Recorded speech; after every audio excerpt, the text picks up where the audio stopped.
Sebelum kita mulai, kita sama-sama berdoa dulu adik-adik semua biar materinya ini ada sekitar 18 slide, nggak banyak banget, nggak sampai 40, 50, dan lain sebagainya. Jadi cuma 18 slide aja, tapi semoga benar-benar komprehensif pembahasannya, biar adik-adik semua mengerti.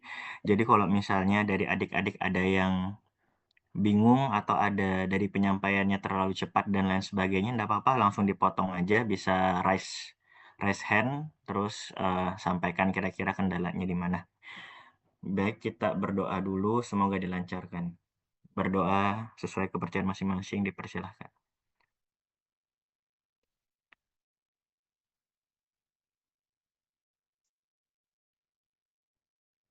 Ya, berdoa selesai.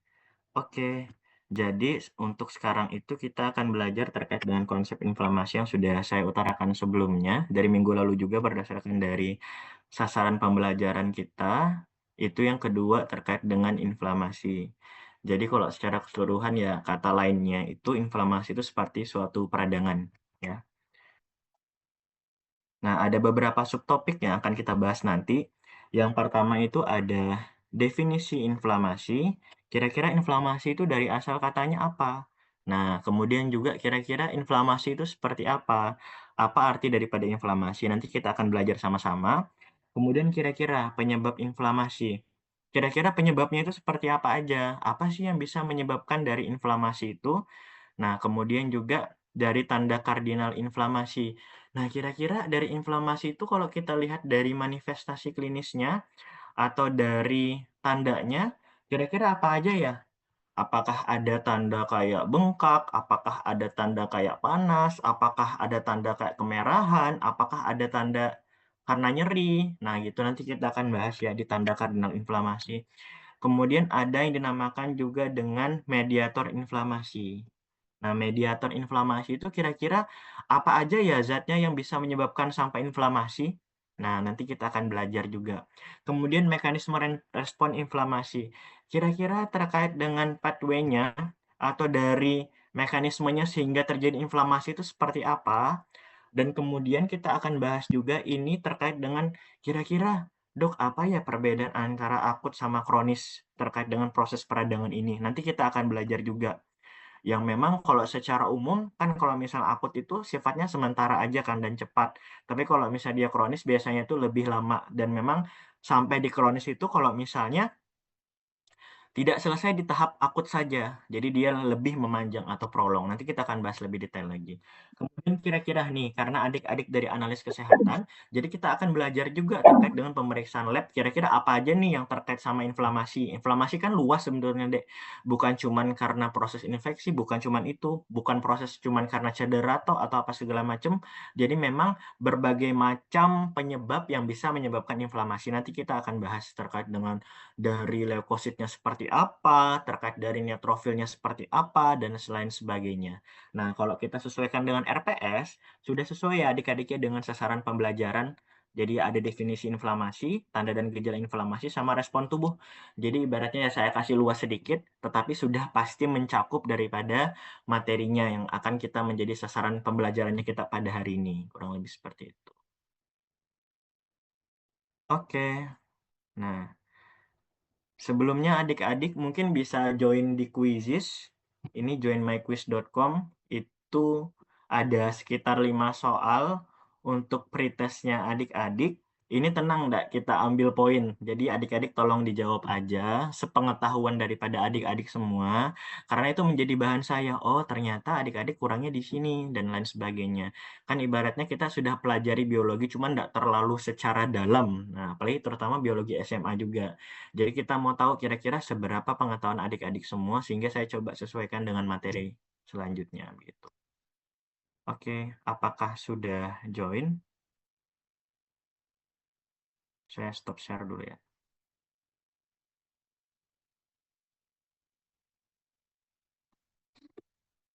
Kodenya 285510.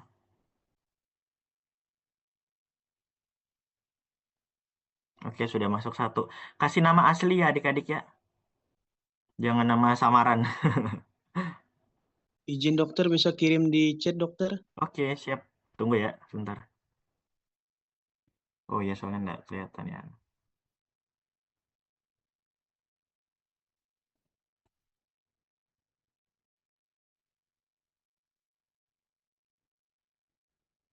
Tunggu ya, aku kirim dulu.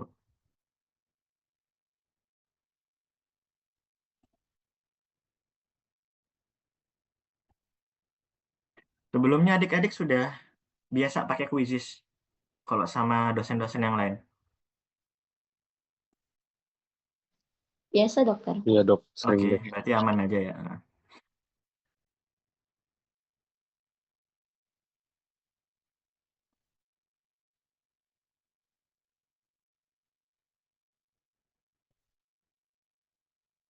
Baik, boleh join dulu.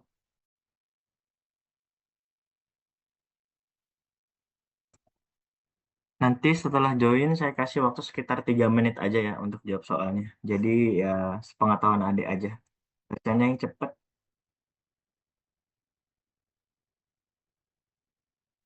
Karena biasanya kalau sudah pernah dibaca dan segala macam, ibaratnya sudah pernah satu kali melihat soal tersebut atau tahu terkait dengan materi tersebut, ya insya Allah terkait dengan jawaban juga pasti bakalan cepat juga dijawab.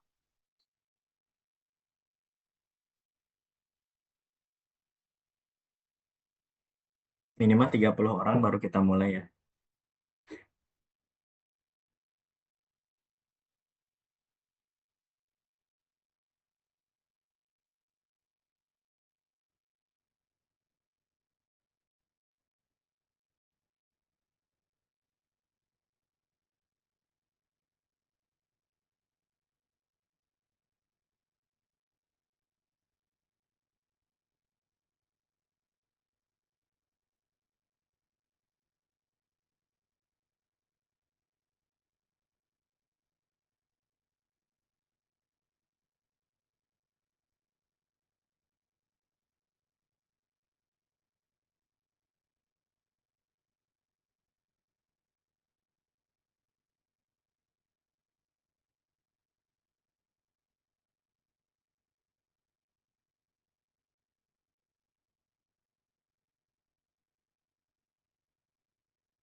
Intinya kita di sini belajar ya adik-adik ya, jangan pernah takut salah. Karena biar bagaimana ya adik-adik juga masih belajar, kita masih diskusi juga, kecuali nanti pas ujian.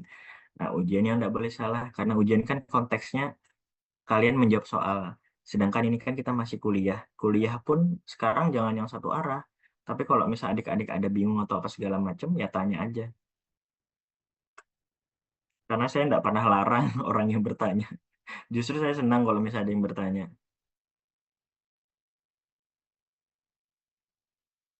Oke, tinggal sekitar 7 orang lagi ya, baru kita mulai.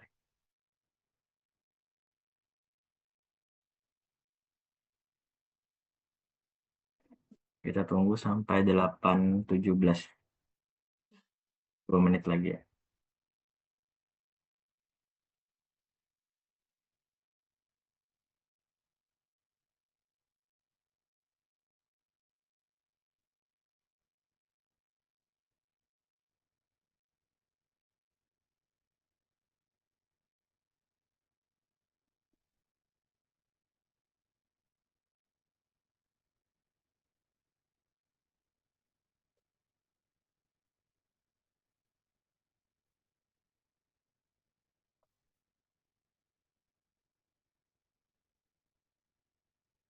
Baik, sudah 30 orang yang join. Kita tunggu sekitar 1 menit lagi.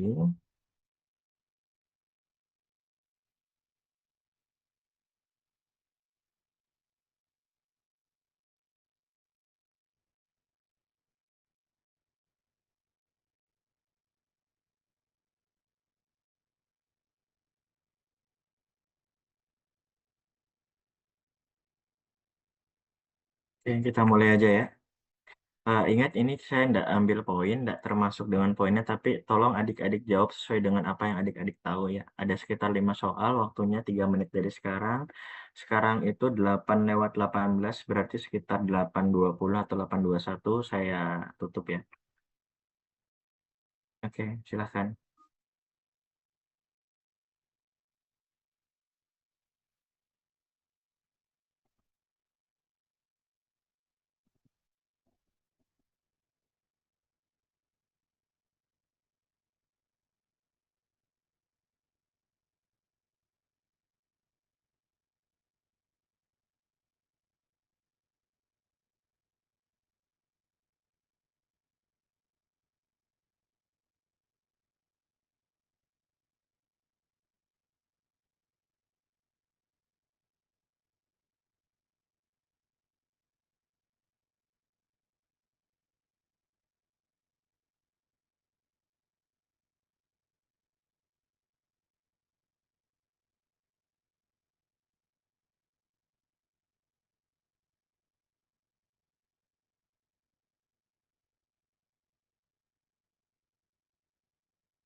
si beberapa orang yang ada salahnya ini ya. Ada 4 orang. Entah karena memang nggak diambil nilai atau bagaimana jadi nggak dijawab betul-betul. Atau sudah dijawab betul-betul tapi juga karena terlalu cepat juga jawabnya ini.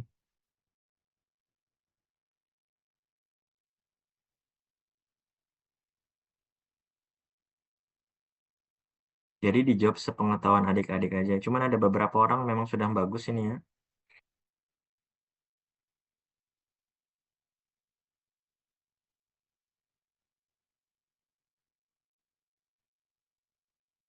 Berarti ada yang salah.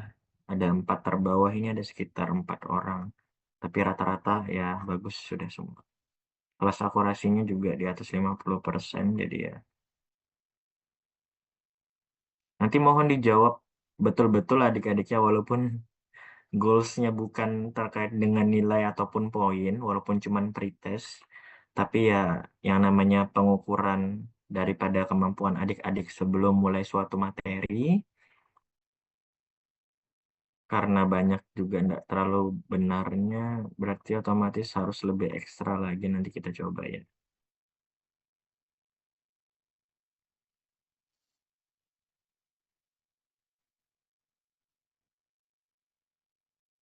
Oke, kita tutup ya.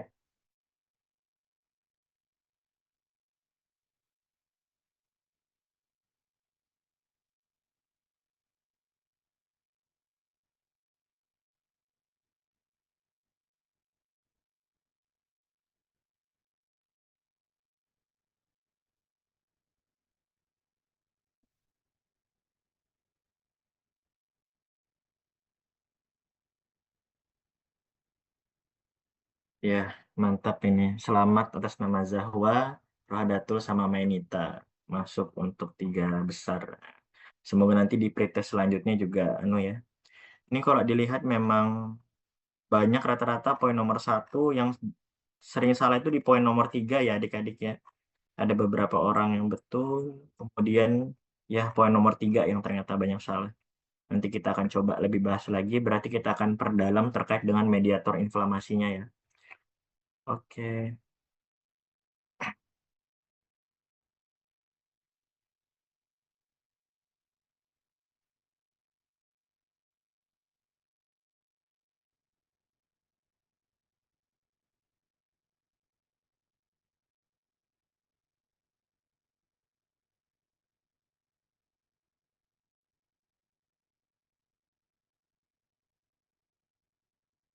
sudah terlihat deh slide-nya. Ya, dokter. Terlihat jelas saja ya, full di layar ya. Jelas, dokter. Oke, siap. Nah, jadi kita masuk terkait dengan materinya. Mungkin kalau ada mau siapkan apa segala macam bisa disiapkan untuk mencatat ya. Jadi memang pada dasarnya kalau kata daripada inflamasi itu dari bahasa Latin atau inflammare atau in ke dalam dan juga flamma. Flame itu kan artinya kata api kan. Dan ibaratnya ya memang karena terjadinya sesuatu, entah itu karena infeksi ataupun karena cedera ataupun iritasi sehingga ada mekanisme pertahanan tubuh ya. Itu yang dinamakan dengan inflamasi yang tujuannya itu untuk menghilangkan penyebab kerusakan. Jadi kan ibaratnya karena ada sesuatu yang rusak, jadi otomatis tubuh itu berusaha untuk mempertahankan tetap pada fungsi normalnya. Dan kemudian membersihkan sel-sel mati. Oh, ternyata ketika suatu inflamasi itu terjadi, ternyata banyak nih sel-sel yang mati. Nah, kalau misalnya memang selnya mati, ya otomatis ada beberapa pembersihnya. Nanti kita akan bahas. Dan memulai proses penyembuhan. Dimulailah kembali proses untuk pembangunan lagi, ibaratnya kayak rekonstruksi. Ibaratnya nih, kayak kalau secara analogi dalam tanda kutip ada gempa. Nah, kemudian bangunan tersebut rusak. Nah, kemudian ada juga yang kemudian membersihkan daripada puing-puing tersebut, tapi ada juga yang membantu untuk pembangunan ataupun konstruksi kembali. Kurang lebih kayak begitu. Jadi inflamasi itu kata lainnya itu adalah peradangan. Nah, kira-kira, Dok, apakah infeksi itu adalah inflamasi. Nah, jadi sebenarnya begini konsepnya. Kalau misalnya ndak ibaratnya ya infeksi itu sudah pasti ada inflamasi. Tapi inflamasi itu bukan cuma infeksi aja, tapi bisa karena adanya cedera, karena adanya iritasi, dan lain sebagainya bisa menyebabkan inflamasi ataupun peradangan. Jadi bukan cuma infeksi aja, bukan karena bakteri tok aja, bukan karena jamur tok aja, dan lain sebagainya, tapi bisa karena adanya cedera. Contohnya nih, kayak adik-adik jatuh. Nah, kemudian ibaratnya bengkak, kemudian luka. Nah, itu terjadi proses inflamasi atau terjadi suatu proses peradangan. Dan memang ya berarti otomatis secara tidak langsung penyebab daripada inflamasi itu banyak, bukan cuma infeksi aja. Kayak begitu ya kalau secara keseluruhan. Apakah paham untuk slide pertama? Paham, Dok. Oke, kita lanjut ya. Nah, jadi terkait dengan inflamasi, kalau secara penyakit biasanya ada itis-itisnya. Nah, kadang-kadang kita lihat tuh dari diagnosisnya dokter, biasanya ada yang pankreatitis, kemudian ada yang gastritis, ada yang meningitis, kemudian apalagi ya contohnya kayak gastroenteritis yang tis-tisnya itu walaupun ada juga beberapa yang enggak, tapi itu menjadi suatu penanda. Kayak sebagai contoh kayak biologi, fisiologi, kan kemarin kita sudah belajar ya, patofisiologi, logi itu ilmu, dan itis itu adalah peradangannya. Jadi, misalnya pankreatitis, berarti otomatis ada peradangan di pankreas. Gastritis, ada peradangan di gaster ataupun di lambung. Dan memang bisa jadi terlokalisir aja. Contohnya, terlokalisir itu seperti apa? Semisal adik-adik jatuh kena satu tempat, aduh jatuh terus kena di bagian tangan di sini, di ujung. Ini kan lokalisir aja, ndak menyebar, belum menyebar ke sistemik. Nah, gitu. Jadi cuman di sini aja bisa ada bengkak, bisa ada merah, bisa ada panas dan lain sebagainya dan terlokalisir di satu area aja. Tapi bisa juga dia menyebar. Contohnya kayak semisal dia itu sudah ada peran daripada bakteri. Nah, jadi dia itu kayak ke semua tubuh. Contohnya kayak misalnya dia kena penyakit tipes atau kena infeksi. Contohnya kayak penyakit-penyakit yang lain itu tandanya kan semisal dia demam. Nah, otomatis kan dia sudah menyebar tuh bakterinya, bakteriumnya ke darah kah, atau virusnya sudah menyebar, itu sudah termasuk tanda-tanda inflamasi juga. Jadi ini memang penting terkait dengan penanganan. Jadi kita harus tahu kalau misalnya terjadi sesuatu ada alarmnya nih tubuh, bayangkan aja. Kalau misalnya, nah semisal si siapa? eh, Semisal Kristi Putri, kemudian tiba-tiba sakit apa segala macam, tapi ternyata dia itu ndak demam. Terus dia tiba-tiba juga ndak rasa sakit. Nah, otomatis kayak bagaimana? Kapan alarm tubuh nih? Kapan kita tahu kita sakit? Jadi otomatis kan ya, makanya Allah tuh sudah kasih ibaratnya tubuh itu sesempurna mungkin. Bahkan kita pelajari seperti ini pun seharusnya sudah meningkatkan iman ketakwaan kita. Kenapa? Karena otomatis kita tahu, oh ternyata tubuh itu juga bekerja dengan baik ya. Oh ternyata tubuh itu kemudian berusaha ya untuk menghadapi entah itu infeksi ataukah entah itu cedera dan lain sebagainya. Dan itu juga pasti ada proses pemulihan juga. Nah, jadi kurang lebih seperti itu. Bayangkan aja kalau misal adik-adik sakit tiba-tiba demam tinggi ataupun apa segala macam, nggak ada demamnya, nggak ada kemudian juga nggak ada rasa sakitnya. Ibaratnya, ya mana kita tahu ibaratnya. Dan semisal nih kayak begini, contohnya pasien dengan kencing manis atau pasien dengan DM. Kan ada masalah tuh sama sarafnya. Mungkin kalau misalnya ada keluarga adik-adik, tapi semoga nggak ada lah. Ada keluarga adik-adik yang terkena, ada nggak dari keluarga adik-adik di sini yang di Zoom ini yang kena DM? Ada, Pak. Ada, Nah Pak. ya, ada. Ibu saya, Pak. Oke, siap. Nah, Satria, Dek, semisal ya ada luka apa segala macam, masih dirasa nggak Masih, Pak, tapi di lama kaki? sembuhnya. Oh ya, heeh. Nah, tapi berarti otomatis kalau misalnya kalau tapi lama sembuhnya ya. Nah, tapi kalau kondisi-kondisi yang sudah parah DM-nya atau kencing manisnya parah, Jadi otomatis adik-adik harus menjaga dengan pakai apa? Dengan pakai sendal tiap kali jalan. Bayangin aja kalau misalnya itu kan gini, kalau kencing manis itu ibaratnya nih kayak pembuluh darah adik-adik semua. Terus pembuluh darah adik-adik tuh dikasih gula banyak-banyak banget gula gula gula gula. Nah, otomatis yang awalnya darahnya tuh lancar terus dikasih gula kan ibaratnya kental banget. Nah, kalau dia kental kira-kira mau ndak gulanya tuh masuk-masuk ke tepinya? Bakalan susah. Jadi di syaraf itu ndak ada energinya, sehingga kalau ndak ada energinya, jadi ndak bisa ibarat kita ndak bisa merasakan dari rasa sakit itu. Jadi kalau misal luka-luka nih kakinya keinjak paku apa segala macam, ya ndak kerasa ibaratnya. Itu jadi masalah adik-adik. Kenapa?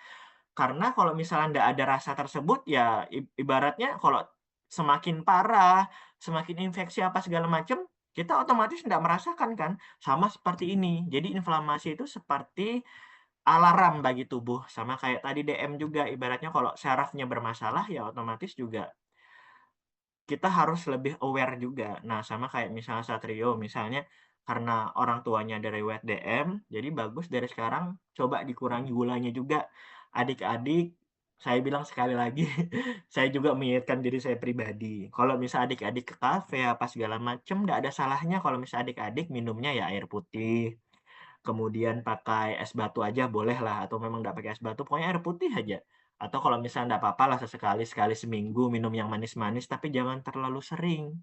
Karena kalau misalnya kita terlalu sering ya otomatis bisa naik gula darah. Karena kalau gula darah naik bisa kena semua deh, bukan cuma dari mata, tapi kemudian bisa kena daripada ginjal, kena semuanya ibaratnya. Dan itu memperparah resikonya. Jadi adik-adik karena masih muda, ya beda dengan saya kan sudah lumayan berumur.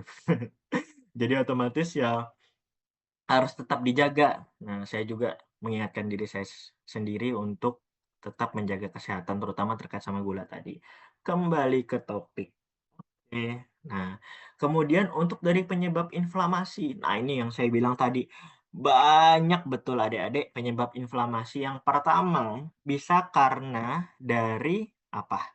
Dari alergi juga bisa. Nah, bisa juga karena frostbite ataupun dia kayak ibaratnya proses yang dingin secara berlebihan atau membeku, kemudian ada zat kimia, kemudian ada proses daripada infeksi, ada proses daripada trauma bakar, kemudian ada proses daripada jejas ataupun kena sesuatu benda, contohnya kayak kecelakaan, kemudian ada posisi kayak cuts, kayak misalnya dia tersayat, kemudian tertusuk, kemudian ada yang luka yang ibaratnya tumpul dan akibatnya robek atau laserasi, itu semua akut. Akut itu yang langsung pada saat itu terjadi. Ingat baik-baik ya adik-adik ya. Jadi ya bisa dibayangkan lah ibaratnya. Tapi ternyata, oh ternyata ibaratnya belum dari fase akut itu ndak bisa selesai, Dok. Oh, ternyata ndak bisa. Tubuh itu masih belum bisa mempertahankan kekebalan tubuhnya. Sampailah ke fase yang sudah kronis, yang sudah lama, lebih daripada 2 minggu. Contohnya itu kayak apa? Yang pertama ada penyakit jantung di sini. Nah, penyakit jantung itu ada ndak di sini adik-adik yang keluarganya itu kena penyakit jantung?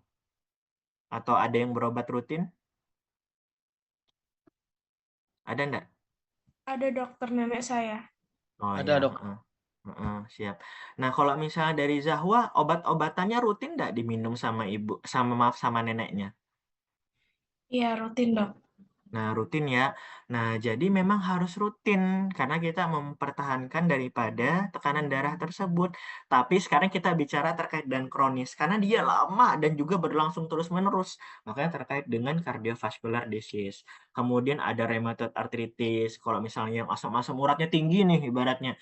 Kalau misalnya adik-adik contohnya kayak semisal tiba-tiba pada saat nih contohnya ya adik-adik ya asam uratnya tinggi, misalnya pada saat dingin, pagi-pagi atau malam-malam kok pada saat bangun tidur kakinya kok kayak kesemutan gitu ya, kayak rasanya berat gitu ya kakinya, ataupun ada nyeri-nyeri ataupun rasanya kayak sakit-sakit dikit gitu ya di bagian kakinya, itu bisa terjadi dari rheumatoid arthritis atau asam uratnya yang tinggi.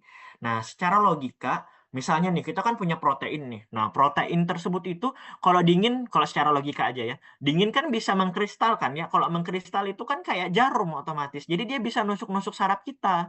Nah, kalau secara sederhananya begitu, walaupun secara patofisiologi enggak segitu ibaratnya, tapi saya coba bikin sederhana biar adik-adik itu paham jadi gitu. Nah, jadi kita harus kontrol daripada asam uratnya dengan apa?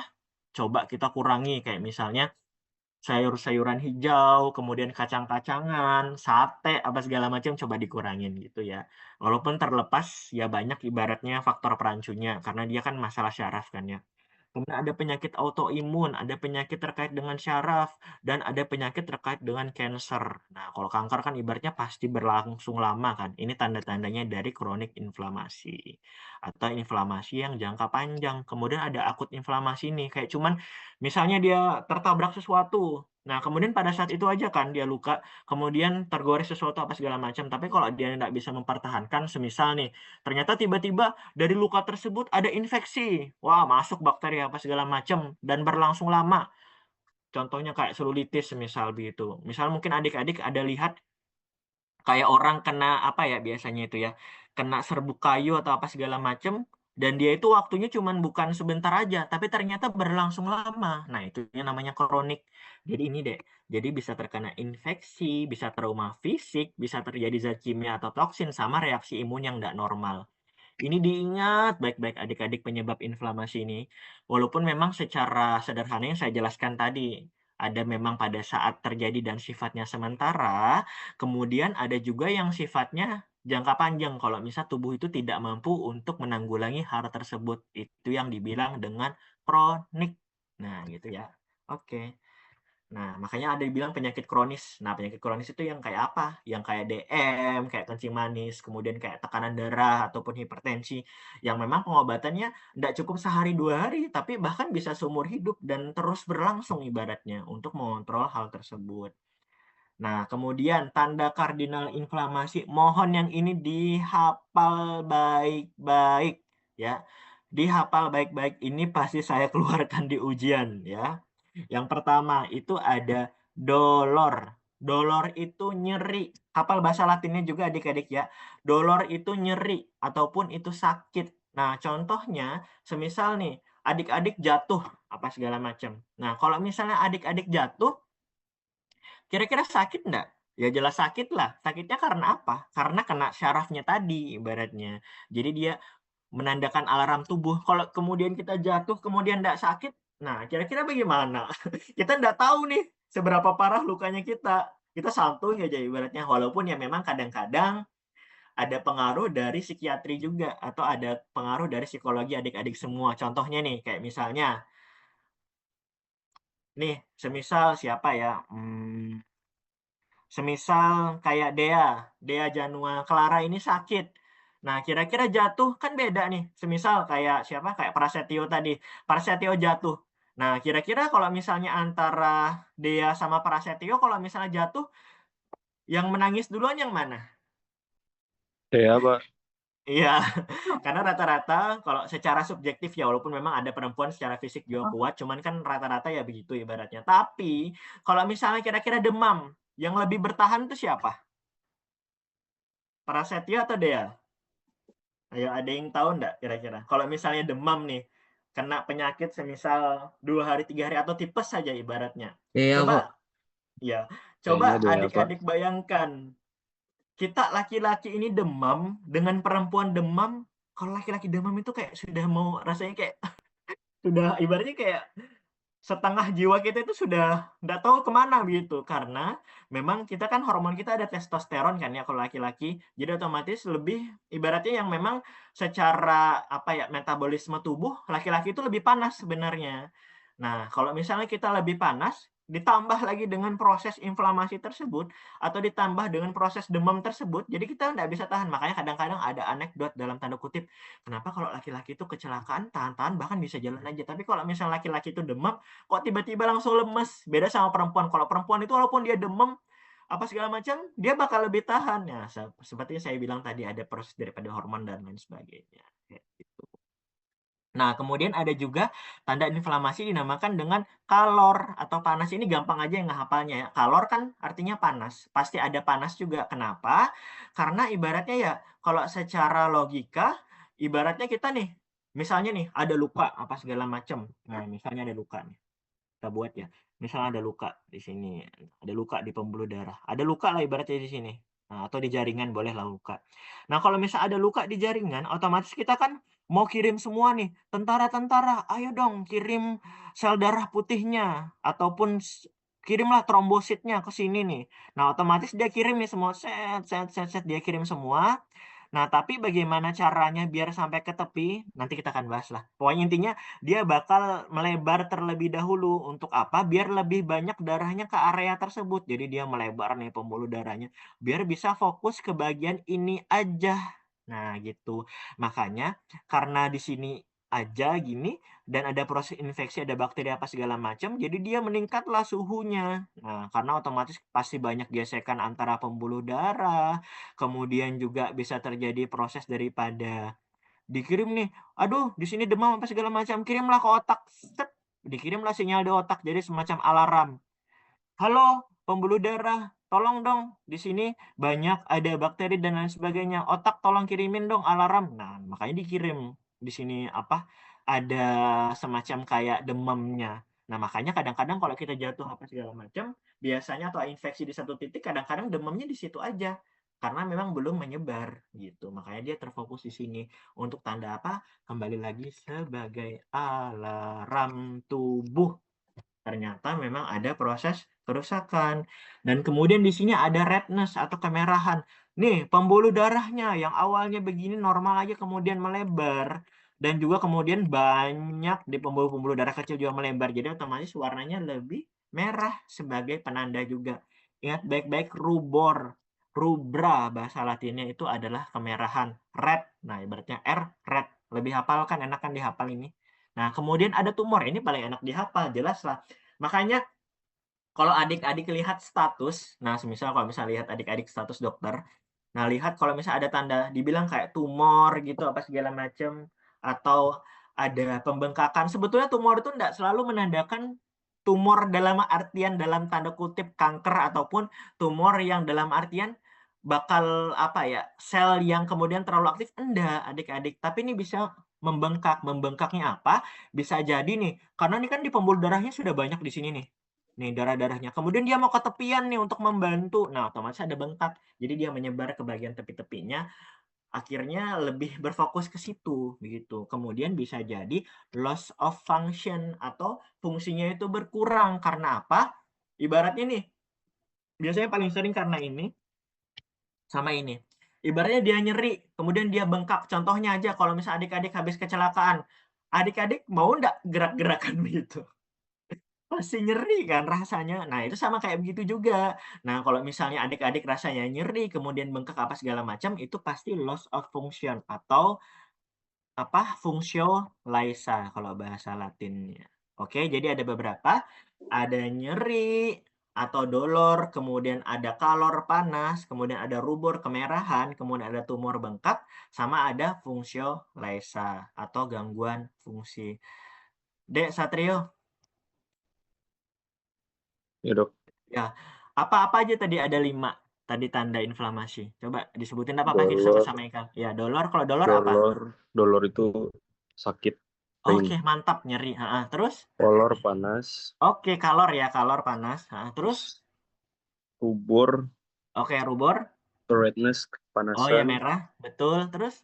tumor, Ya, tumor, swelling bengkak. atau bengkak, Terus? pembengkakan, terus ada loss of function atau Oke, pengurangan fungsi. fungsionalisa. Oke, mantap. Luar biasa memang adik-adik ini. Padahal cuma berapa anu tapi tiba-tiba langsung sudah bisa menghafal. Masya Allah. Ini dikasih kelebihan ya untuk menghafal cepat. Adik-adik juga ibaratnya ya kalau misal ada yang agak kurang untuk kehafalannya enggak apa-apa, yang penting diulang terus ya. Nah, gini, contohnya nih kayak gini. Jadi kalau misalnya nih ada terjadi vasodilatasi, kita kan ibaratnya nih ada luka di sini apa segala macam. Jadi nih misalnya kayak bilang, dia sampaikan nih misalnya, "Otak minta tolong dong di sini ada infeksi," atau di sini ada baru baru ke apa, ke kena sesuatu, contohnya gitu kan, atau dia kecelakaan, tolong dong kirimin alarm, set, dikirimlah di otak. Nah, kemudian otak sampaikan lagi, oh ya udah pembuluh darah, ayo kita vasodilatasi ya, atau kita lebarkan pembuluh darahnya. Buat apa kita lebarkan pembuluh darahnya otak? Nah, kita biar banyak ibaratnya di sini, jadi darahnya harus banyak di sini. Oke, siap, kita maksimalkan di sini. Dikirimlah tentara-tentara neutrofil, dikasih banyaklah di sini. Tapi ternyata, oh mohon maaf, otak belum cukup. Kita mau kasih, ternyata kan lukanya ada di bagian tepi sini, bukan di dalam sini aja. Oh ya udah, ternyata karena memang mukanya bukan cuma di situ aja, ya udah kita lebarkan nih pembuluh darahnya atau endotelnya coba dikasih regang-regang sedikit. Nah, otomatis adalah di sini. Jadi ibaratnya keluarlah dari darah dari sini ke bagian tepi untuk kemudian memberi dari jaringan-jaringan sekitar. Nah, kemudian karena dia memberi ke jaringan sekitar, bisa terjadi bengkak tadi, gitu kalau secara analoginya. Jadi kayak analogi jalanan gini. Nah, ibaratnya dia kayak jalanan gini, kalau jalannya ibaratnya sempit, nah misal jalannya sempit, kira-kira kalau jalannya sempit, bisa nggak dia membantu untuk ke bagian tepi-tepi di sini? Nggak bisa, ibaratnya sedikit darahnya yang lewat, ibaratnya nih kita bertamu di lebaran, ibaratnya bertamu di lebaran. Dia kan mau banyak tamunya di sini nih. Ibaratnya kalau jalannya sempit berapa banyak yang bisa masuk. Nah, dan kemudian kan kayak logika begini kemarin. Dan kemudian semisal nih, kalau misalnya dia sempit begini kan otomatis ya udah aduh aku pengen buru-buru nih, mau buru-buru sampai ke sana. Jadi otomatis cepat-cepat dia lewat-lewat aja karena tekanannya kan tinggi. Tapi kalau misalnya dia dikasih vasodilatasi, dia kasih lebar, otomatis kan karena dia dikasih lebar gini, jadi ibaratnya nggak terlalu cepat. Nah, karena nggak terlalu cepat, jadi otomatis dia punya waktu. Aduh, ini ada belokan, cepat, ayo kita belok, ayo kita belok, ayo kita belok, ayo kita belok, ayo kita belok, ayo kita belok. Karena dia lambat, jadi otomatis harus vasodilatasi begitu.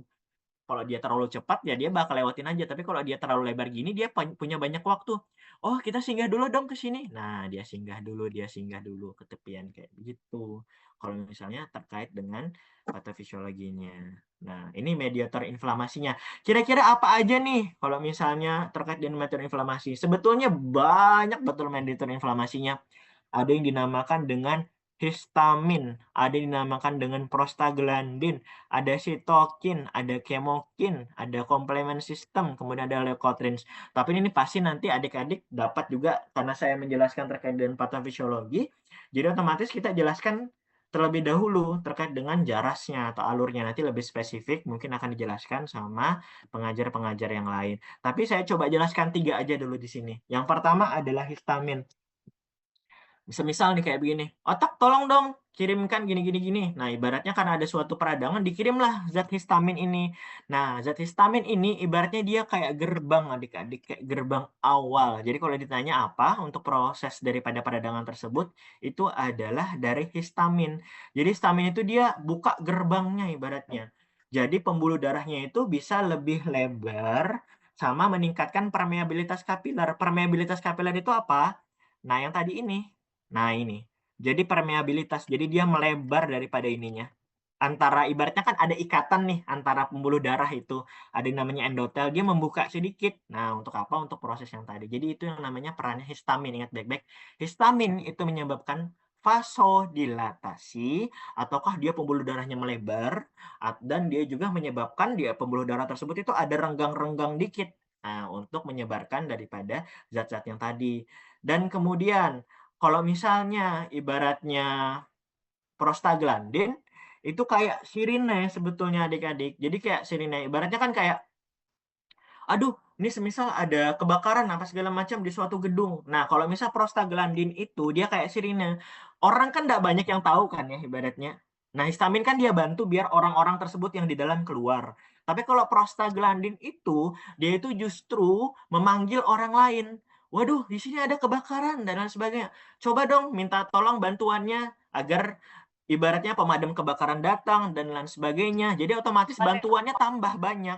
Jadi dia bisa memicu nyeri sama memperkuat respon inflamasi atau dia memodulasi. Itu prostaglandin. Dia ada bantuannya ibaratnya. Jadi dia kirim misalnya kayak warga sekitar dia suruh datang apa segala macam. Jadi otomatis proses penyembuhannya ataupun proses daripada inflamasinya bisa lebih cepat karena banyak bantuannya. Itu adalah prostaglandin. Nah, kemudian ada sitokin. Nah, sitokin ini ada bantuan-bantuan khusus nih. ibaratnya. Kita panggil nih pasukan-pasukannya, itu yang namanya sitokin tadi. Jadi misalnya kayak dia gawat darurat dan lain sebagainya, kalau misalnya IL-1 itu dia meningkatkan daripada demam sama aktivasi sel imun, kalau misalnya IL-6 itu ibaratnya dia bantu koordinasi daripada tim pemadam tersebut. Nah, kurang lebih begitu. Tapi yang perlu adik-adik ingat itu apa? Yang pertama itu ada histamin, itu vasodilatasi sama meningkatkan permeabilitas daripada kapiler sesuai dengan apa yang saya utarakan tadi. Permeabilitas kapiler itu adalah jadi dia bisa ketepian tuh. Nah, prostaglandin itu dia memperkuat atau modulasi. Nah, yang saya bilang tadi dia kayak alarm, dia manggil banyak orang dan juga dia memicu nyeri. Jadi ada tandanya. Dan kemudian sitokin itu dia mengatur aktivitas sel imun dan respon terkait dengan peradangan sistemik. Nanti kita akan bahas lagi lebih detail. Jadi dia kayak pasukan khususnya lah ibaratnya. Nah, ini kayak begini. Dan mekanisme terkait dengan respon inflamasi ada beberapa. Jadi yang paling sering terkait dengan inflamasi akut itu adalah neutrofil. Ingat baik-baik ya adik-adik. Kalau inflamasi akut itu dia neutrofil.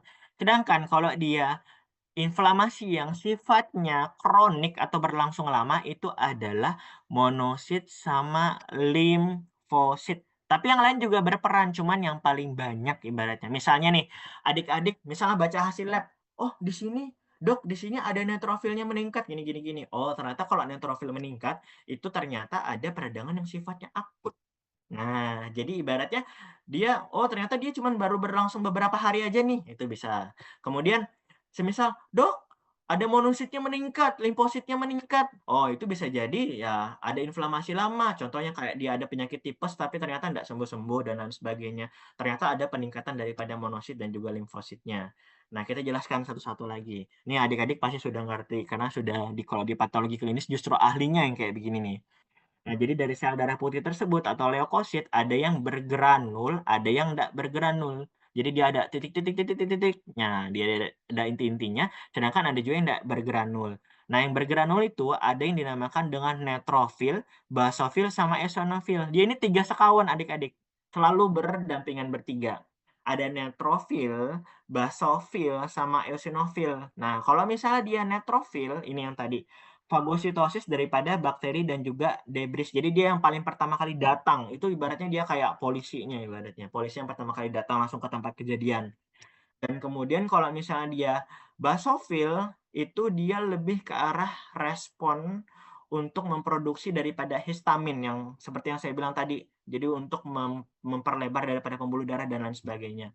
Kemudian ada eosinofil atau dia alergi. Jadi kalau misalnya ada peningkatan daripada alergi atau dia ada parasit, melawan parasit biasanya meningkatnya eosinofil. Jadi dia tugasnya untuk melawan daripada parasit. Jadi dia tim khususnya nih untuk melawan daripada parasit, contohnya kayak cacing dan lain sebagainya itu yang bekerja, atau nanti di hasil daripada pemeriksaan darahnya eosinofilnya kemudian meningkat. Dan kemudian di sini ada juga ada yang dinamakan dengan monosit. Nah, kalau monosit itu dia ibaratnya kayak prekursor. Prekursor itu apa? Nanti dia bakal jadi makrofag. Nah, kayak begitu. Jadi monosit itu awalnya monosit tapi nanti dia berubah jadi makrofag. Nah, kalau misalnya dia makrofag itu dia bisa membersihkan daripada sisa-sisanya tadi, daripada patogennya debris kemudian dibersihkan. Kemudian ada limfosit. Nah, kalau limfosit itu lebih spesifik lagi, ada limfosit T, kemudian B. Jadi itu nanti lebih spesifik. Nah, kita bahas yang lebih superficial dulu atau lebih dangkal dulu. Nanti kita akan bahas lebih anunya lagi agar adik-adik itu mengerti. Oh, ternyata seperti ini ya, Dok ya. Oh, ternyata seperti ini ya mekanismenya. Karena kalau saya langsung lompat ke pembahasan dari mekanismenya, adik-adik pasti bingung. Kita bahas dulu dasarnya. Walaupun saya yakin pasti adik-adik juga dapat juga dari pengajar ataupun dari dosen yang lain. Tapi kita belajar dari dasarnya lagi. Oke. Jadi ada beberapa adik-adik ya, dari granulosit ada neutrofil, basofil, sama eosinofil. Sedangkan yang agranulosit ada monosit sama limfosit. Kalau misalnya dia yang akut itu ada neutrofil, tapi kalau dia yang kronis ada limfosit sama monosit. Oke, kita coba lagi. Adelia, Dek. Adel? Oke.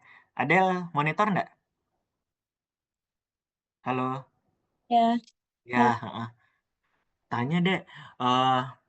Dek, misalnya nih, kira-kira kalau yang tidak berinti atau berinti aja dulu. Yang granulosit yang banyak intinya itu apa aja ya, Dek ya? Kalau sel darah putihnya itu. Jenis-jenisnya apa aja? Ada apa? Yang tadi ada apa? Ada Netrofil, ya, neutrofil. Terus ada basofil, basofil sama ada? eosinofil. Mantap. Oke. Nah, kemudian kalau dia yang tidak berinti atau agranulosit, ada 2 tadi apa? LM, hafalannya LM. Ayo, kalau LM apa? LM. LM itu adalah, ayo, ada yang bisa bantu nggak teman-teman? Kalau yang nggak berinti apa? Monosit dan limfosit, dokter. Oke, mantap. Yang menjadi makrofag apa? Limfosit atau monosit? Limfosit. Monosit. Oke, mantap. Monosit yang jadi polisi ya. Nah, ayo kita coba lagi ya. Terpaksa karena memang agak kita jadi kita coba menghafal aja ya. Nah, oke. Nah, semisal nih agranulosit, adik-adik hafal aja pakai LM, kata kuncinya LM. Kalau misalnya dia granulosit, bikin jembatan keledainya band. Nah, band atau jangan LM deh, susah. Adik-adik pakai ML aja, Mobile Legend. Nah, ML. Nah, band sama ML ya. Gitu aja ya, biar enak ya. Basofil, eosinofil sama neutrofil. ML, monosit sama limfosit. Oke. Enak ya kalau dikasih gitu ya. Nah, itu namanya jembatan keledai adik-adik. Tapi kalau adik-adik nggak paham fungsinya juga percuma. Yang penting tahu dulu berdasarkan klasifikasinya, biar adik-adik lebih paham lagi dan lebih lama juga untuk menghafal. Oke. Nah, ini kalau lebih dalam lagi. Nah, adik-adik kan sudah mulai paham nih bedanya dari limfosit sama monosit tadi. Sudah tahu, oh ternyata ini yang makrofag. Kalau misalnya limfosit ada makrofagnya. Kemudian monosit ada makrofagnya. Kalau misalnya limfosit itu dia lebih spesifik lagi. Ada eosinofil yang lebih ke arah parasit. Kemudian ada basofil yang biasanya reaksi daripada membantu histamin juga. Ada neutrofil yang pertama kali pada saat radang akut gitu. Jadi, yang paling pertama di sini itu adalah kita mengaktifasi daripada mast cell tadi. Jadi dia mulainya dari sini nih. Misal patogen atau semisal kita infeksi aja masuk ke luka kita. Nah, itu makanya kenapa kalau misalnya ada luka itu kita nggak boleh biarkan terbuka atau terdedah dari udara. Kecuali kalau misal lukanya memang lukanya cuman sifatnya ya bukan luka yang dalam apa segala macam ya cuman luka lecet aja sebetulnya nggak perlu terlalu ditutup biar lukanya cepat kering. Cuman kalau dari tahap awal yang memang ada perdarahan apa segala macam kita tutup dulu. Kalau misalnya memang sudah lama ya udah kita buka dulu. Yang jelas tidak boleh sampai kotor atau harus tetap higienis. Nah, jadi ini mast cell tadi. Nah, kemudian dia masuk kan. Nah, kemudian setelah dia masuk ini si mast cell-nya. Nah, si mast cell-nya tadi itu jadi dia melepaskan mediator daripada inflamasi. Nah, ini kan tadi kan saya bilang kan, ada ibaratnya ada pembuluh darah yang agak sedikit ada jaraknya atau dia melebar, jadi dia masuk ke sini. Nah, kemudian dia masuk ke sini. Nah, setelah dia di sini, jadi otomatis dia masuk ke fase apa? Nah, setelah dia sebarkan ke sini, kemudian dia mau masuk lagi nih. Aduh, setelah dia sudah sebarkan semua, entah itu dari TNF alpha, kemudian IL-1, 2, 3 dan lain sebagainya. Nah, kemudian dari mast cell-nya tadi, kemudian dia masuk ke dalam pembuluh darah di sini. Nah, kemudian setelah masuk di ekstravasasi ini, kemudian menghasilkan daripada neutrofil. Neutrofil itu gunanya untuk memfagosit. Nah, neutrofil itu fagosit pertama adik-adik. Jadi makrofag itu nanti setelahnya. Jadi yang pertama neutrofil itu gunanya untuk memfagosit tadi. Nah, memfagosit jadi dia menghancurkan atau menelan yang ini nih. Nah, dia menelan, dia itu tugasnya si neutrofil. Nah, kemudian setelah ini selesai, kemudian sudah nih ibaratnya kayak kita memperbaiki jaringan kembali. Nah, setelah dia memperbaiki jaringan, ada tugasnya si makrofag. Nah, makrofag tadi apa? Yang tadi, yang monosit tadi. Nah, dari monosit tadi, kemudian dari tentaranya itu makrofag, dia itu akan yang pertama dia bisa memulihkan daripada jaringannya. Nih si neutrofil ternyata tidak semua dia bersihkan nih. Ya udah, dia bantu si makrofag ini untuk menelan langsung daripada debris ataupun daripada patogen-patogen sisa. Nah, tapi ternyata aduh ternyata dari tubuh tersebut ternyata masih belum cukup. Ya udah, dia kembalikan lagi dari makrofag tersebut untuk merekrutmen daripada sistem kekebalan tadi dan mengulang lagi ke sini. Jadi terulang kembali begitu. Jadi intinya gitu adik-adik. Kalau misalnya secara mekanismenya, kalau secara umum. Jadi kan enak kan ya, pertama dia masuk ke sini. Nah, pertama dia masuk ke sini patogennya, kemudian dari mast cell-nya itu melepaskan daripada mediator inflamasinya, kemudian akhirnya permeabilitas pembuluh darah dia lebih jarak antara pembuluh darah yang kemudian melebar, kemudian dia panggil, aduh tolong panggil dong sel imun. Nah, setelah sel imun sudah ada, dia panggil ke sini, akhirnya dia masuk kembali. Nah, setelah diekstravasasi, dia masuk dari darah tersebut ke jaringan tadi. Kemudian dari neutrofil tadi memfagosit daripada patogen tadi. Nah, dari patogen tadi itu tersebut, aduh ada yang belum nih, panggil bantuan lain. Ya udah dipanggil yang lebih spesifik kayak misalnya dari monosit. Monosit, kayaknya kamu harus berubah deh jadi makrofag. Akhirnya dia berubah jadi makrofag, dia bersihkanlah sisa-sisa yang nggak bisa dibersihkan daripada fagosit tadi. Tapi, aduh minta tolong dong, ternyata memang di darah ini ataupun di jaringan ini masih banyak infeksinya. Ya udah, akhirnya dia merekrutmen daripada yang lain, akhirnya mengulang lagi. Oke, dari fasenya itu ada fase inisiasi yang pertama tadi ya, kemudian ada amplifikasi pemanggilan tadi, ada fagosit dan lain sebagainya, baru ada fase pemulihan nih tadi daripada tisu repair. Kurang lebih kayak begitu. Paham sejauh ini? Atau ada yang mau ditanyakan?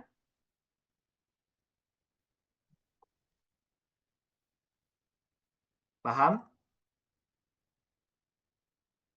Dok, boleh bertanya nggak, Dok? Oh, boleh, silakan. Izin, Dok. Silakan. Untuk di mekanisme, misal untuk penyakit diabetes mellitus itu di mekanisme respon inflamasi mana, Dok, yang bermasalah? Kalau misal terkait dengan mekanisme respon inflamasi, kalau misalnya dia diabetes kan otomatis secara logika, ini diabetes tanpa infeksi ya berarti ya? Boleh deh infeksi, Dok, yang agak, maksudnya yang di bagian mana yang nggak bisa normal maksudnya. Kalau misalnya terkait dengan infeksi, sebenarnya kan kalau misalnya dari diabetes mellitus itu kan kita kembali lagi terkait dari mekanisme inflamasi tersebut. Nah, kalau misalnya kita terkait dengan mekanisme inflamasi itu tadi, kalau misalnya terjadi peradangan kan ibaratnya kalau misalnya dia DM kan tadi saya bilang. Nah, DM misalnya di pembuluh darah tadi. Pembuluh darah kemudian terlalu banyak gulanya. Nah, kalau terlalu banyak gulanya otomatis ke daerah tepi kan masih kurang dia. Nah, otomatis itu bakal menyulitkan sebenarnya. Tapi kalau misalnya kemudian ada tahap kedua setelah dari proses DM tersebut ternyata ada proses daripada infeksi, kemudian masuk peradangan, kemudian ada bakteri dan lain sebagainya, itu akan menyulitkan. Nanti yang akan bekerja itu bukan cuman ini aja sebetulnya, ini terlalu sedikit sebetulnya adik-adik. Tapi saya mau kasih yang lebih dalam lagi sebenarnya, tapi bagi saya karena nanti kan kita akan bahas untuk patofisiologi DM sudah ada nanti, kemudian patofisiologi tuberkulosis ada juga nanti, kemudian patofisiologi terkait dengan hipertensi nanti ada lebih spesifik dan lain sebagainya juga akan lebih spesifik. Nanti kita akan bahas terkait dengan patofisiologinya. Nah, jadi kalau misalnya kita terkait dengan DM, nanti saya akan jelaskan di pertemuan selanjutnya kayak gitu. Tapi kalau secara umum inflamasi pasti memang terjadi di proses DM tersebut, tapi untuk memperparahnya ketika terjadi proses infeksi tersebut kayak gitu.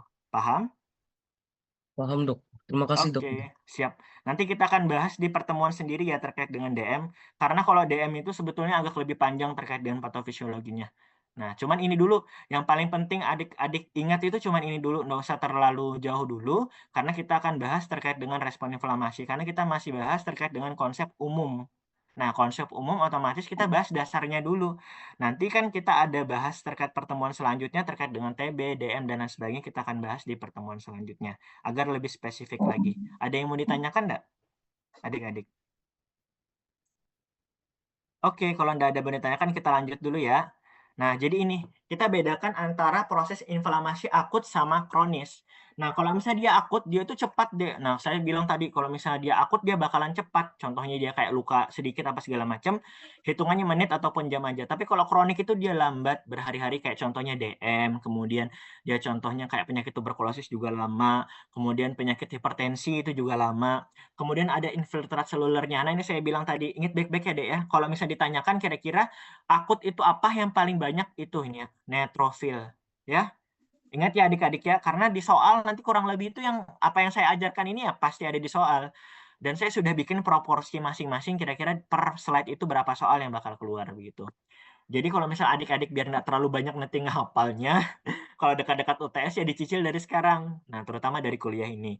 Nah, neutrofil dia banyak kan, tapi kalau dia kronik itu ini monosit, makrofag sama limfosit. Nah, ini. Jadi tentara-tentara khususnya nanti yang bakal, karena ibaratnya neutrofil, oh ternyata neutrofil nggak bisa menyelesaikan nih, ya udah tentara khususnya.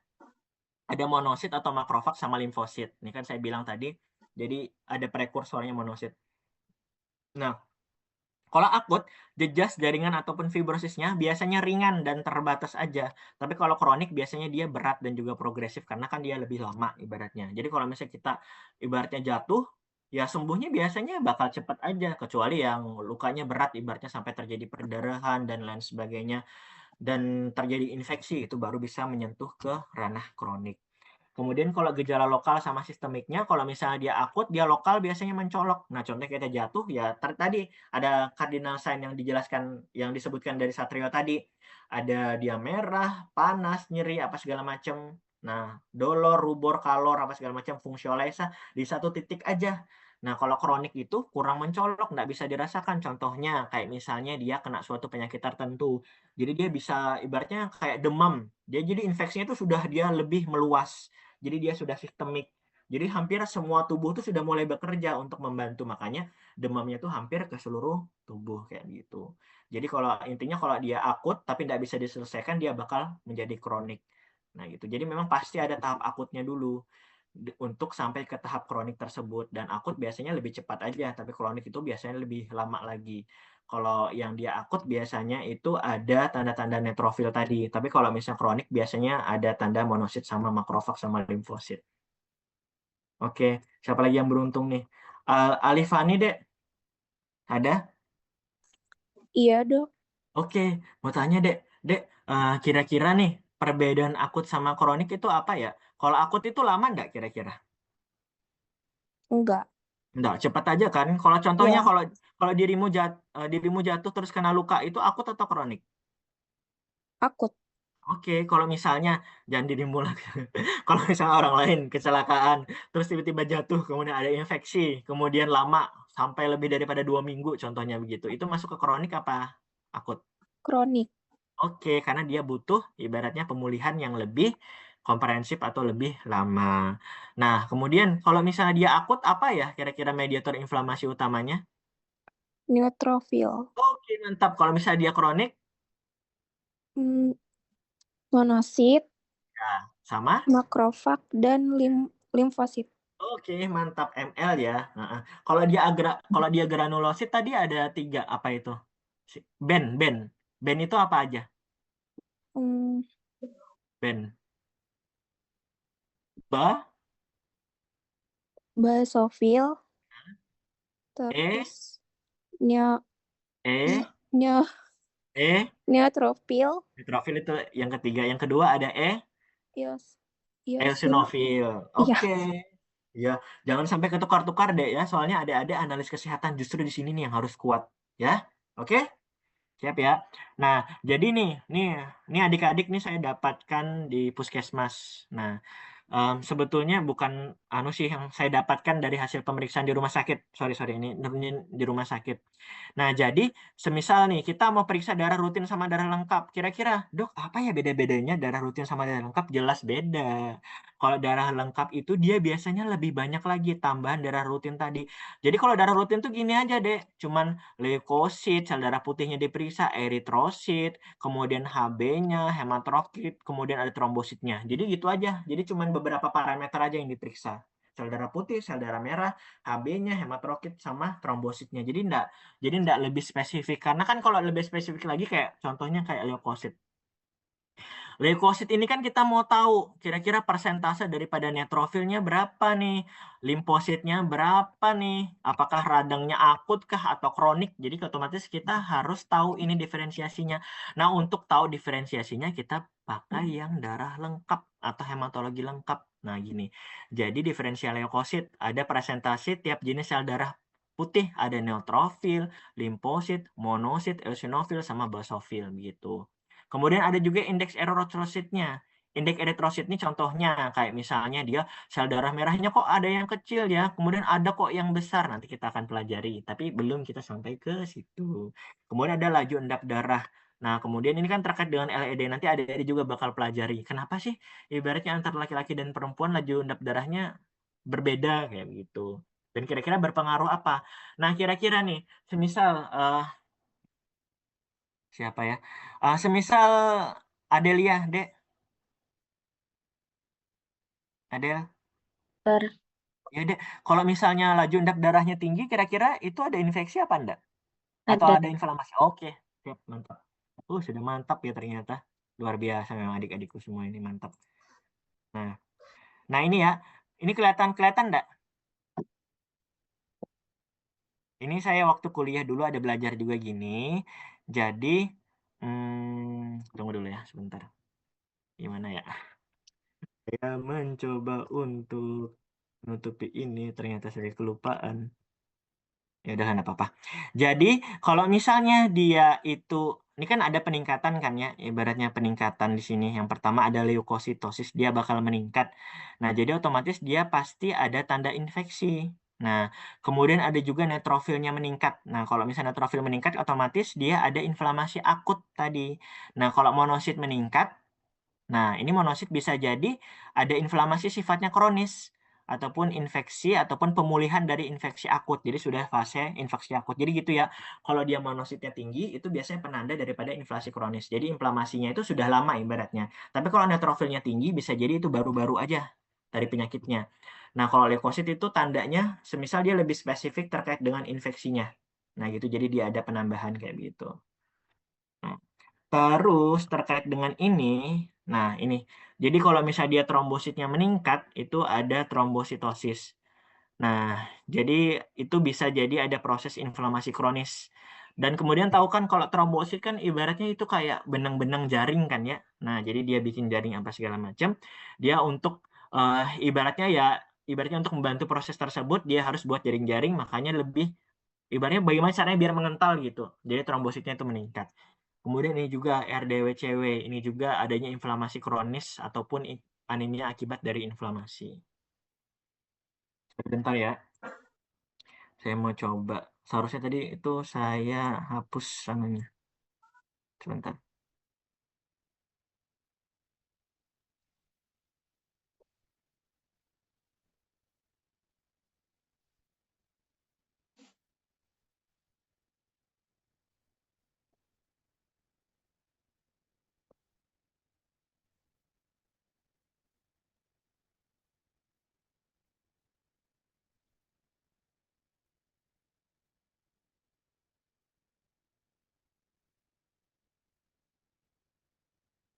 Oke, nah sudah ya.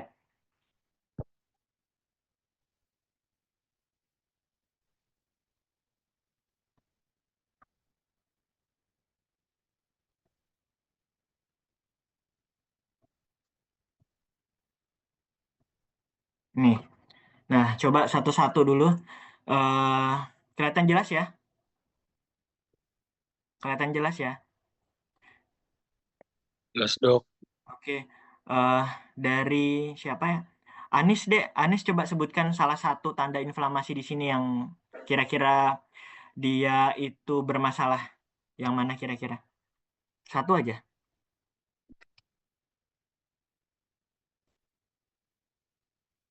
WB1 dok. Ya, WBC-nya. Ini nilai rujukannya 4-10. Kalau misalnya dia 16, otomatis dia ada proses tentaranya lebih banyak. Jadi dia dinamakan dengan, kalau WBC meningkat apa namanya? Apa? Ayo, kalau meningkat apa? Ada yang tahu nggak, adik-adik? Kalau meningkat WBC-nya? Leukositosis. Oke, leukositosis. Kalau misalnya dia turun, dia di bawah daripada 4, apa namanya? Leukositonemia apa? Leuko, P depannya. Leukopenia. Oke, mantap. Nah, gitu aja ya. Jadi jangan sampai salah ya adik-adik. Terutama karena adik-adik dari analis kesehatan. Jadi harus tahu terutama ini ya. Leukositosis sama leukopenia. Nah, contohnya, semisal nih, kalau kalau misal dia limfositnya meningkat, apa Del?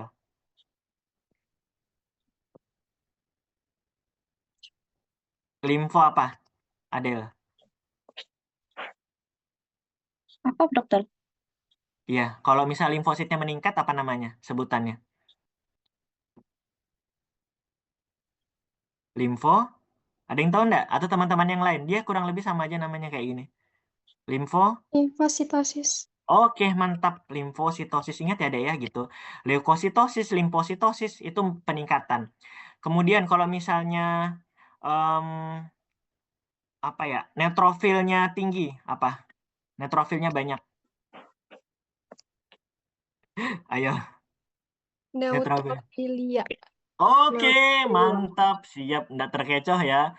Jangan-jangan nanti ada bilang neutrofisitosis, bukan. Neutrofilia. Pengecualian yang ini ya, Dek ya. Tapi kalau dia di bawah, neutrofilnya sedikit, apa namanya? Ada yang tahu enggak? Neutropenia. Oke, mantap. Masya Allah. Pintar-pintar semua adik-adikku ini. Oke, enak aja ya tinggal dibaca ini apa segala macam. Jadi penandanya tadi. Nah, semisal Abista, Dek.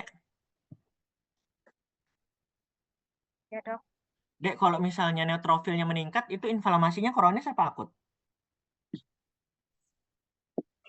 akut, Oke, kalau limfosit meningkat, monosit meningkat, akut apa kronis? kronis. Oke, sudah mantap ya. Itu aja intinya adik-adik dari perkuliahan pada hari ini terkait dengan inflamasi.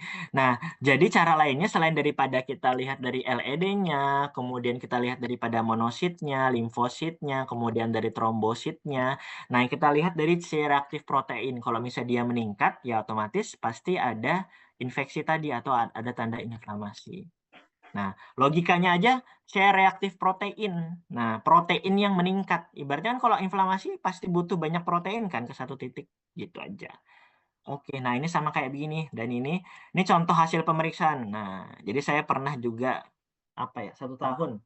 Jadi dokter di Doris. Nah, jadi dokter di Doris kurang lebih kayak begini juga adik-adik dari pemeriksaannya. Ini saya ambil langsung contohnya dari rumah sakit Doris. Nah, dari leukositnya aja kan mungkin ada sedikit perbedaan ya dari yang tadi 4.000, 8.000 dan lain sebagainya. Ya memang untuk terkait dengan range-nya ya beda-beda. Cuma nanti saya coba carikan yang secara internasional berlaku atau nasional berlaku. Cuman ini Doris kayak begini. Nah, dia lanjut endap darahnya tinggi banget gini nih. Jadi otomatis dia ya secara garis besar kita bisa lihat adanya inflamasi. Cuman banyak ada inflamasi saya bilang tadi. Nggak bisa kita cuman berpatokan sama infeksi aja. Bisa karena adanya tumor apa segala macam. Jadi ya cuman kalau misal terkait infeksi biasanya yang ini meningkat. Leukosit. Nah, kemudian ada yang tahu nggak ini persenannya apa? Ada yang tahu nggak? Nih, Jujur enggak. ayo. Ada yang tahu nggak?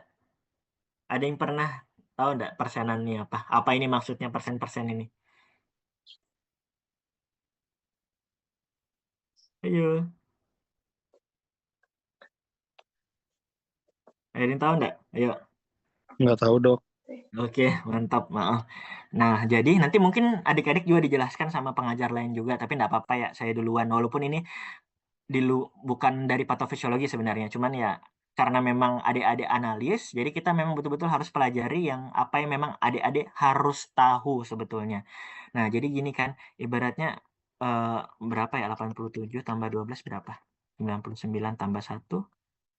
9. 100 ya. Nah, gitu. Nah, jadi gitu adik-adik. Jadi ibaratnya terkait dengan ini tuh sebetulnya itu lebih ke arah persentasenya. Jadi persentase semisal eosinofil berapa, basofil berapa, neutrofil berapa, kemudian dari limfositnya berapa dan lain sebagainya berapa, kayak gitu. Jadi ini persentase daripada itu semua tuh di situ. Nah, jadi kalau sebagai simpulan, jadi memang inflamasi itu respon tubuh terhadap cedera ataupun infeksi ataupun tumor ataupun lain sebagainya yang dapat bersifat akut maupun kronis. Kalau yang akut tadi itu apa? Dia neutrofil kan, neutrofil. Nah, kalau dia kronis itu limfosit ataupun dia monosit. Kalau dia akut tadi, ibaratnya dia baru aja terjadi. Nah, dan biasanya itu dia lokal aja. Tapi kalau misalnya dia kronis, biasanya lebih ke sistemik. Nah, dari limfosit monosit tergantung penyebab dan durasi progresnya. Jadi kalau dia lebih lama, bisa kronis, tapi kalau misalnya dia lebih cepat dia akut. Penyebabnya yang tadi kalau dia cuma luka-luka segala macam, Yang dia jatuh itu bisa jadi akut, tapi kalau dia sudah kena DM, kena hipertensi yang sifatnya berkepanjangan itu masuk ke kronis. Makanya dia dibilang penyakit kronis kayak gitu. Itu aja adik-adik kalau misalnya yang dari terkait ininya. Nah, oke. Nah, sebelum kita masuk ke post-test, ada yang mau ditanyakan? Post-testnya gampang banget kok adik-adik, serius. Gampang banget. Nah, saya yakin pasti adik-adik kalau menyimak kuliah ini pasti dapat 100 semua. Ayo, ada yang mau ditanyakan nggak adik-adik? Boleh, kalau misalnya di luar daripada perkuliahan juga boleh, tapi kalau di dalam perkuliahan juga boleh. Apakah ada yang sakit kah, saudaranya apa segala macam, nggak apa-apa, tanya aja.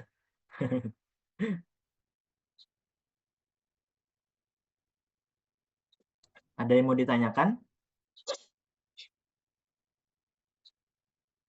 Jadi kita feel free deh, anggap aja saya itu ya kita ibaratnya bagaimana caranya biar jauh lebih, karena kan kalau misalnya kita terlalu kaku dan lain sebagainya, takutnya nanti materinya nggak disampaikan secara umum. Soalnya apa yang saya tahu itu harus penuh juga, 100% harus ada tahu juga, walaupun ya memang kadang-kadang entah nanti adik-adik ada yang kurang fokus atau apa segala macam, cuman ya karena kita sudah ngawali dengan doa, jadi otomatis semoga ilmunya berkah dan terus tertanam. Bukan cuman adik-adik untuk ujian aja, tapi nanti setelah adik-adik menjadi analis kesehatan pun juga demikian. Oke, nah silahkan adik-adik, saya kirimkan dulu di grup ya terkait dengan untuk soal untuk post-testnya. Mohon dijawab, waktunya cuman 1 menit aja, cuman sebentar banget adik-adik. Bentar ya. Sudah diambil dokumentasinya? Sudah dok. Oke. Ini saya kirimkan di grup ya. Saya kirimkan di sini aja. Ini absensi adik-adik.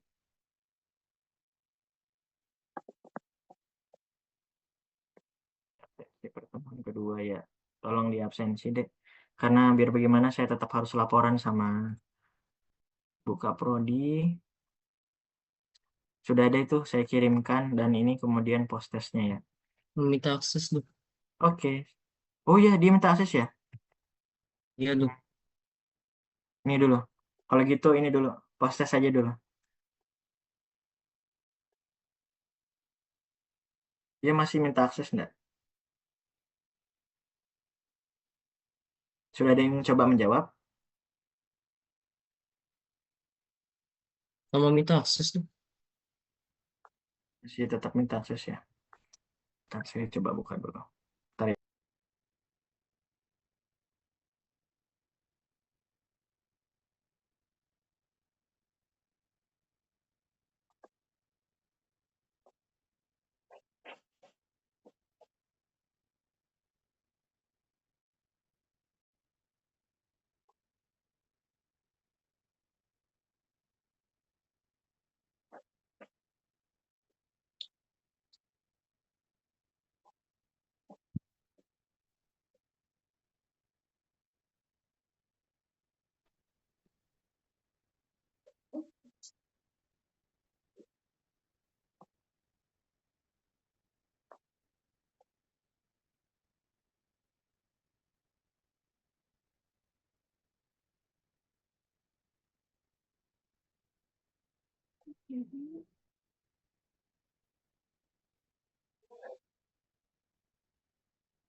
Sorry. Nggak aku kutipkan tadi mic-nya. Sudah bisa, Dek? Oh ya, udah. Silakan dijawab ya, Dek ya. Dijawab betul-betul ya, Dek ya. Soalnya diambil untuk poinnya di sini. Saya berharap semuanya 100 lah.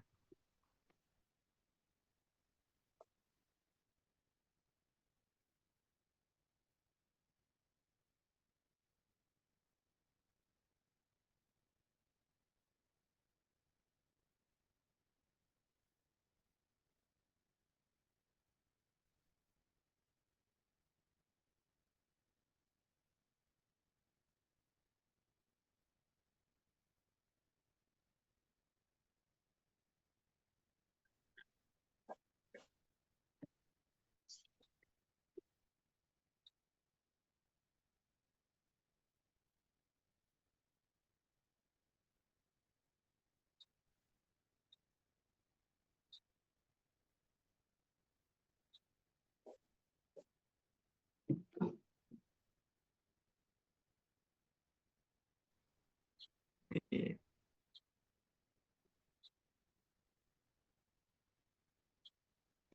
Oke, peserta pertama atas nama Rizky dapat 100. Masya Allah. Rohadatul juga 100. Wah, mantap-mantap semua ini.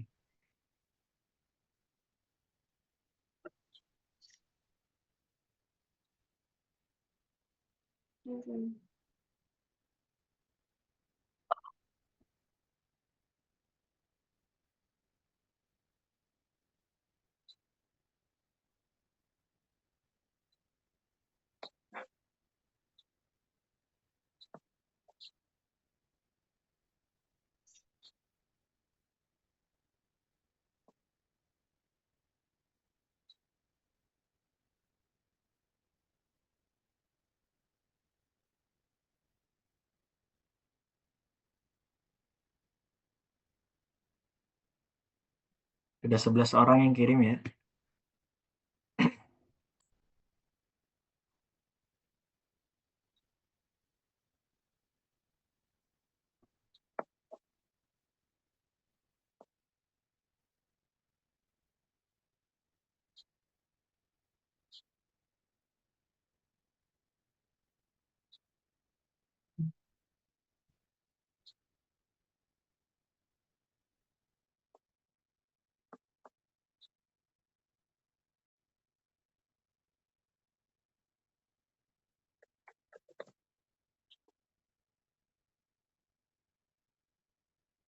Izin dokter, jaringan saya masih login dokter. Ya, ya, enggak apa-apa. Enggak apa-apa, aman aja.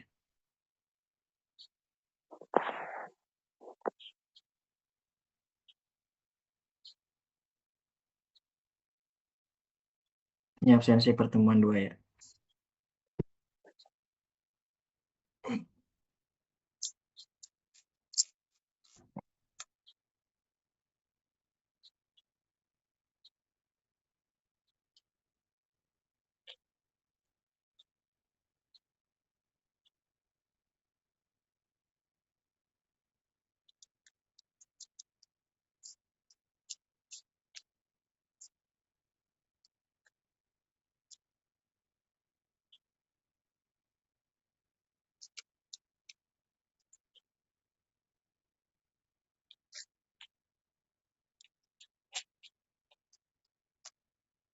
Iya.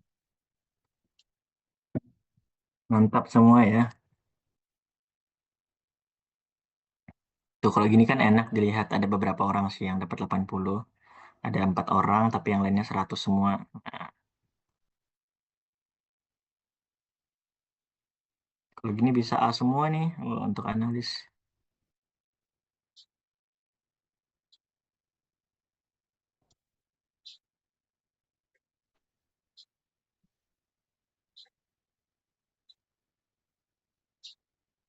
Ya mungkin yang salah-salah ini, yang dikit-dikit salah ini ya mungkin salah anu aja. Cuman salah ketik aja. Ya udahlah.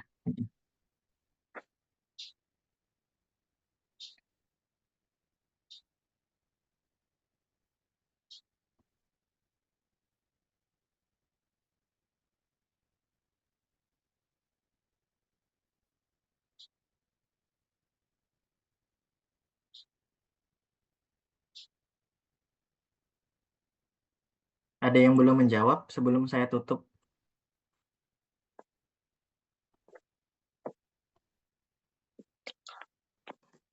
Sisa 2 pertanyaan lagi dokter, soalnya baru masuk. Oke, siap. Aman-aman, enggak apa-apa.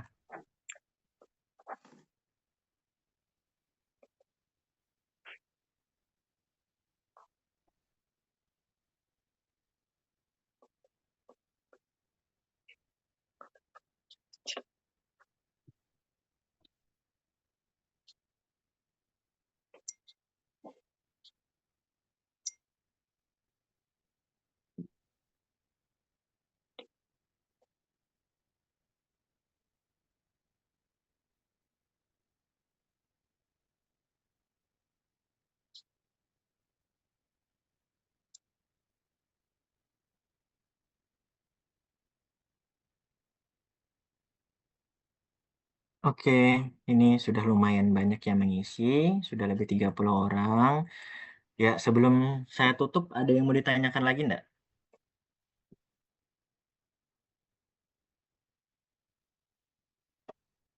Tidak salah, pertemuan ke depan kita sudah mulai persentase ya? Belum Atau ya. belum? Belum ya? Belum. Pertemuan sorry. ketiga dok.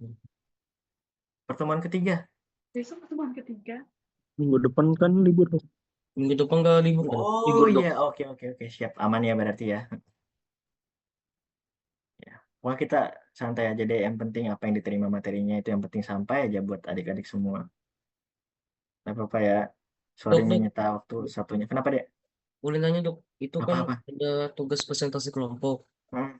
Itu nanti tugasnya itu maksudnya ditampil gimana? Bikin slide.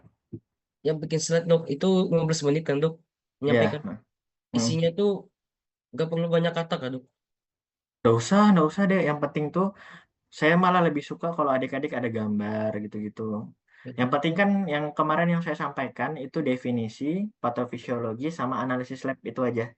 Semisal kayak misalnya dari tuberkulosis, semisal nih ya, definisinya apa, bagaimana patofisiologinya, karena kita sekarang mata kuliah patofisiologi, baru analisis labnya apa aja. Contohnya kayak pemeriksaan TCM, apa segala macam, gitu-gitu aja. Nah, Baik, terima kasih dok.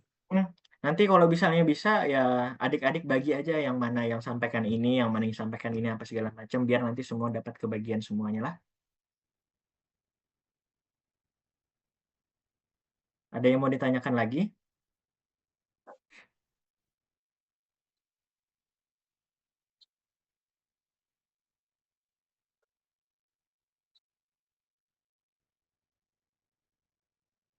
Kalau sudah ada yang tidak mau ditanyakan lagi, terima kasih waktunya atas perhatiannya juga adik-adik semua. Kita tutup dengan mengucap alhamdulillahirobbilalamin. Kita berdoa lagi semoga ilmu yang tadi masuk walaupun sedikit terkait dengan inflamasi akut sama kronis, semoga berkah dan terus diingat sampai nanti teman-teman analis. Amin. Berdoa dipersilahkan.